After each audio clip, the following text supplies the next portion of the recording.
समाज आहे, इथं मुस्लिम समाज आहे, इथं मराठा समाज आहे. 18 पगड जातीचं नेतृत्व घेऊन ज्यांनी शिवाजी महाराजांच्या घरामध्ये नातं आहे, ज्यांनी स्वराज्यासाठी अहोरात्र काम केलं, त्या प्रवीण वायकवाडांवरून जे हल्ला झालाय की माझ्यासारख्या सामान्य मराठ्याला फार मोठी खंत आहे.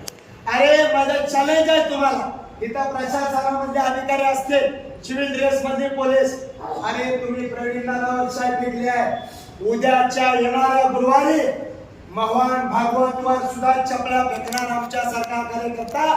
तुम्हाला जर बहुजनाची दखल घ्यायची नसले तर आम्हाला ही रस्त्यावर उतरून करावं लागेल, कारण प्रवीण दादा ही बहुजनाचा विचाराचा वारसा आणि श्वास आहे. मित्रांनो, ही राजकीय बैठक ना, ही 18 पगड जातींचा समाजात प्रबोधन करणारे शाहू फुले आंबेडकर, डॉक्टर बाबासाहेब आंबेडकर यांच्या विचाराचा वारसा सांगणारा ही नेतृत्व आहे. आणि ती संत स्वामी समर्थ महाराजांच्या नगरीवर घडलंय. मला अक्कलकोटच्या मराठा समाजावर मी परिपूर्ण नाराज आहे, तुम्ही म्हणला तरी. अरे